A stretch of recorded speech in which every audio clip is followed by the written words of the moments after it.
Munmuni classroom. আমরা আজকে আছি পরমাণু গঠনের হার্ডার ম্যাথগুলো নিয়ে দেখব। মানে পরমাণু চ্যাপ্টার লেভেল হার্ড। আমরা এর আগে দুটো ভিডিওতে ইজিয়ার লেভেলগুলো নিয়ে আলোচনা করছি বা তার অঙ্কগুলো আমরা দেখেছি। আজকে আমরা হার্ডার লেভেলের অঙ্কগুলো দেখছি। তোমরা অঙ্কগুলো দেখো, ভালো লাগলে অবশ্যই শেয়ার করে অন্য বন্ধুদের কাছে দেবে এবং আমাদের একটি লাইক দেবে। আর যারা আমাদের চ্যানেলটা এখনও সাবস্ক্রাইব করোনি প্লিজ সাবস্ক্রাইব করে নাও। তো চলো প্রথম অঙ্কটা আমরা দেখি। 0.1 মিলিগ্রাম ভরযুক্ত একটা কণার তরঙ্গদৈর্ঘ্য 3.3 × 10⁻⁻29 মিটার হলে কণাটার গতিবেগ কত বের করতে বলেছে। আর দিয়ে দিয়েছে প্ল্যাঙ্কের constant 6.6 × 10⁻34 K G metre square second inverse. চলো আমরা অঙ্কটা সলভটা দেখি। এটা হচ্ছিল আসলে ডি ব্রগলির সমীকরণ থেকে বের করবো, ল্যামডা = h/mv, যেখানে h হচ্ছে প্ল্যাঙ্কের কনস্ট্যান্ট ভ্যালু বলে দিয়েছিল, এম হচ্ছে কণাটার ভর 0.01 মিলিগ্রাম আছে, মিলিগ্রাম থেকে কেজিতে কনভার্ট করে নিলাম আমরা এসআই এককে 0.1 × 10⁻6 কেজি। আর তরঙ্গদৈর্ঘ্য ল্যামডা হচ্ছে 3.3 × 10⁻29 মিটার।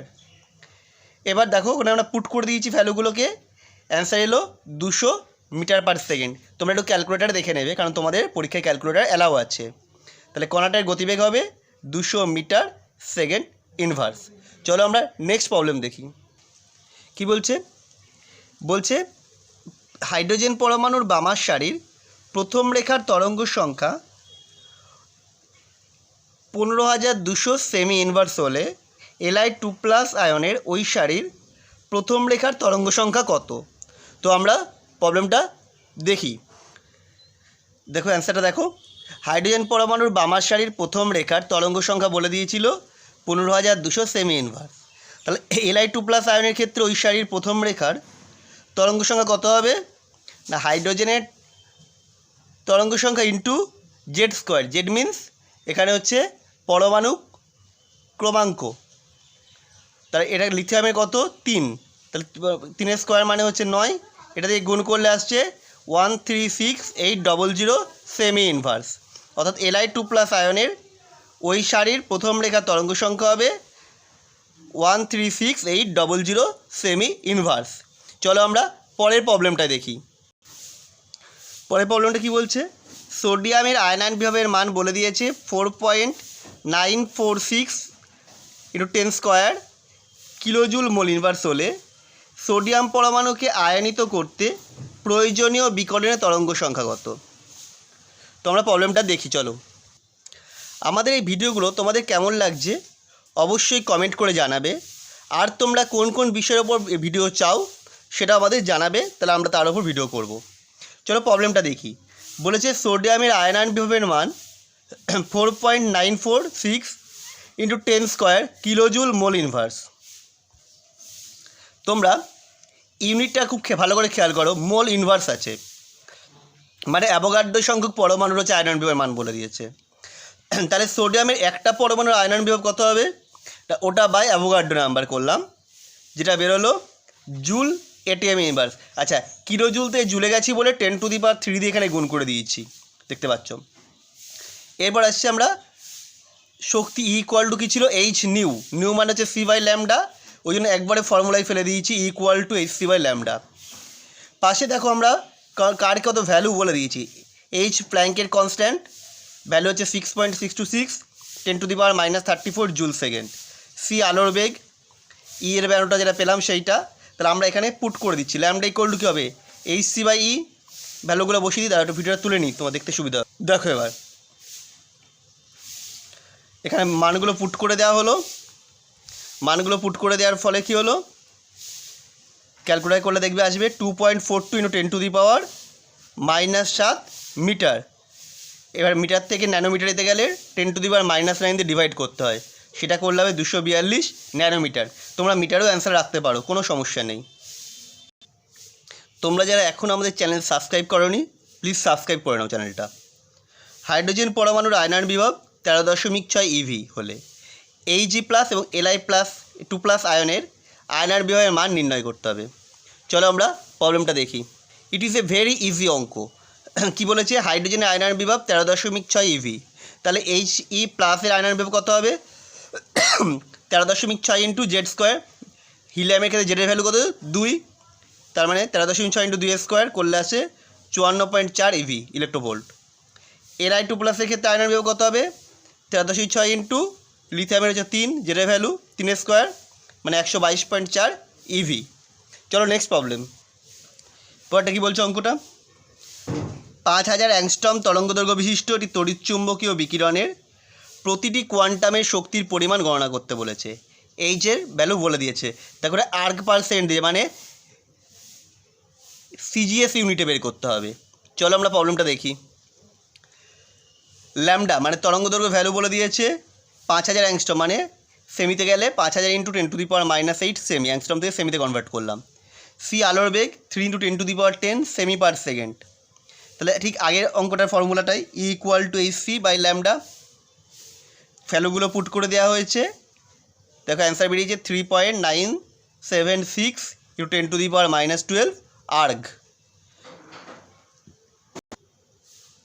পরে কোশ্চেন, 0.02% অনিশ্চয়তা সহ একটি ইলেকট্রনের বেগ 500 মিটার সেকেন্ড ইনভার্স, ইলেকট্রনটির অবস্থান নির্ণয়ের অনিশ্চয়তা নির্ণয় করো।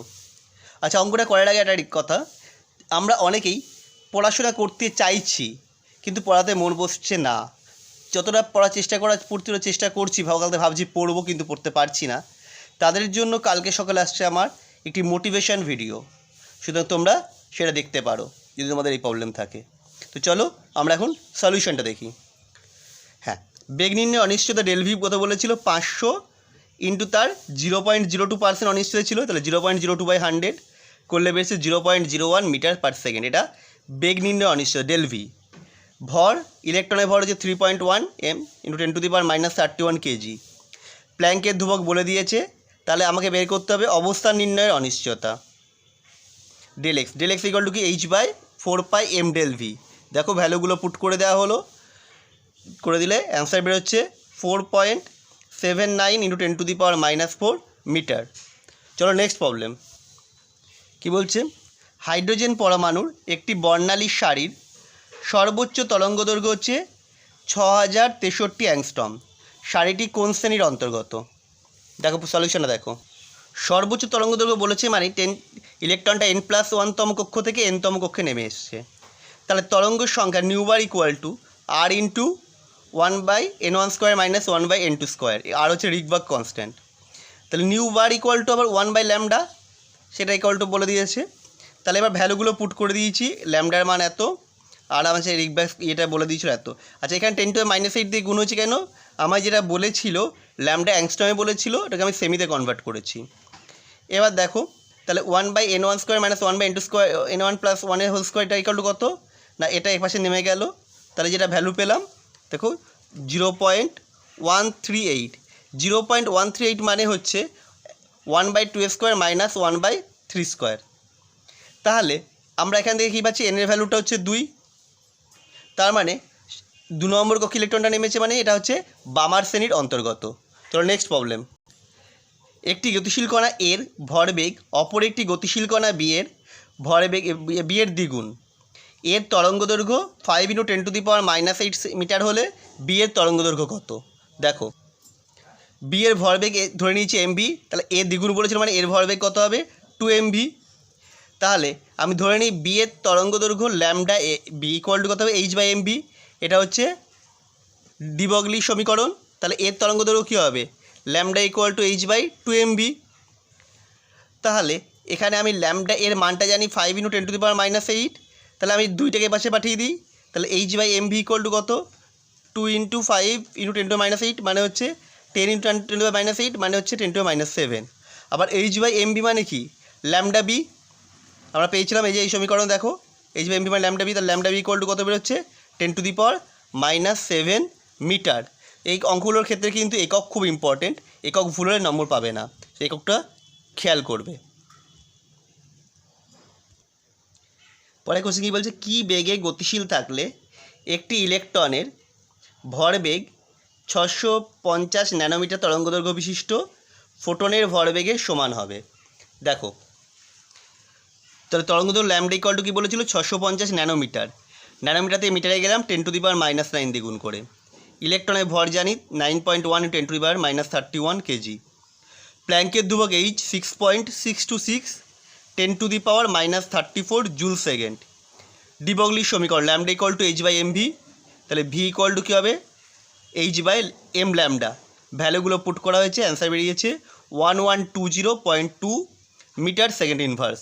এটাই হচ্ছে ইলেকট্রনটার বেগ হবে। চলো পরবর্তী প্রবলেমে। এটা একটা ইম্পর্টেন্ট প্রবলেম, কারণ প্রিভিয়াস ইয়ার্সে এটা এসছে। 10⁻⁻⁻ মিটার পার সেকেন্ড বেগ সম্পন্ন 60 গ্রাম ভরের একটি টেনিস বলের ডি ব্রগলি তরঙ্গদৈর্ঘ্য বের করতে হবে। বলছে বলটির চলনকালে কি তরঙ্গধর্ম প্রকাশ পাবে? দেখি। দেখো, বেগ ভি ইকুয়াল টু বলেছিল 10 মিটার সেকেন্ড ইনভার্স, ভর এম বলেছে 60 গ্রাম, গ্রাম থেকে কেজিতে গেছি 10⁻³ দিয়ে গুণ করে দিয়েছি। প্ল্যাঙ্কের ধ্রুবক H ইকুয়াল টু বলে দিয়েছে, তাহলে ফর্মুলা কি ল্যামডা ইকুয়াল টু H/mv। এটা ডি ব্রগলির সমীকরণ, ভ্যালু পুট করা হলো, বেরোলো 1.104 × 10⁻³ মিটার। দেখো 10⁻³ মিটার মানে এটা ভীষণ ছোট, তাহলে তরঙ্গদৈর্ঘ্য অত্যন্ত কম, তাই এই বলটা যখন চলনটা দেখব তখন তার তরঙ্গধর্ম আমরা বুঝতে পারবো না, আমরা কণা ধর্মটাই বুঝতে পারবো। চলো পরের প্রবলেম।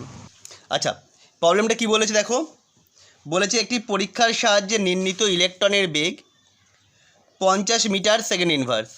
যদি নির্ণীত বেগের 99.999% নিখুঁত হয়, তবে গতিশীল কণার অবস্থান এবং নির্ণয়ের অনিশ্চয়তা কত? আমরা করে ফেলি অঙ্কটা। বলেছে বেগ নির্ণয়টার মান কতটা নিখুঁত? 99.999% নিখুঁত। তাহলে অনিশ্চয়তা কত? ভুল কতটা আছে? 100 থেকে বিয়োগ করেছি 0.001%। তাহলে বেগ নির্ণয়ের অনিশ্চয়তা কত হবে? ডেল ভি বলেছিল 50, তার অনিশ্চয়তা হচ্ছে 0.001% করে দিয়েছি, এত মিটার পার সেকেন্ড। ইলেকট্রনের ভর এম ইকুয়াল টু 9.1 × 10⁻³ কেজি। তাহলে অবস্থান নির্ণয়ের অনিশ্চয়তা ডেল এক্স ইকুয়াল টু কত হবে? H/4πm del V. দেখো ভ্যালুগুলো পুট করে দেওয়া হয়েছে, অ্যান্সার এলো 1.159 × 10⁻⁻1 মিটার। চলো আমরা নেক্সট প্রবলেমে যাই। আজকের লাস্ট প্রবলেম এটা আমাদের। কি বলেছে, একটা 2.25 গ্রাম ভরবিষ্ট বুলেটের সম্ভাব্য গতিবেগ, দুটো দিয়ে দিয়েছে ভ্যালু, অত বড় বড় ভ্যালু বললাম না, এত মিটার সেকেন্ড হলে এর মধ্যবর্তী হলে ওর অবস্থান নির্ণয়ের সর্বনিম্ন অনিশ্চয়তা কত? তোমরা কিন্তু প্রবলেমগুলো নিজে সলভ করার চেষ্টা করবে, তারপর সলিউশন দেখবে। চলো সলিউশনটা আমরা দেখি। ভর বলেছিল 2.5 মিটার গ্রাম, তাহলে এটাকে কেজিতে কনভার্ট করলাম 10⁻³ দিয়ে। গতিবেগের অনিশ্চয়তা কত? কতর মধ্যে হবে? দুটো বিয়োগ করে দিয়েছি, 1 মিটার পার সেকেন্ড। তাহলে অবস্থান নির্ণয় অনিশ্চয়তা কত হবে? Del x equal to H/4πm del v. Value put করে দিয়েছি, দেখো 2.11 × 10⁻32 মিটার। এটাই হচ্ছে আজকে আমাদের হার্ডার প্রবলেম যে কটা ছিল সব কটা সলভ করলাম। পরের দিন এর থেকে আরেকটু টাফ অঙ্ক নিয়ে আমরা আসবো। ততক্ষণ সাবস্ক্রাইব করে চ্যানেলটা তোমরা আমাদের সাথে থেকো।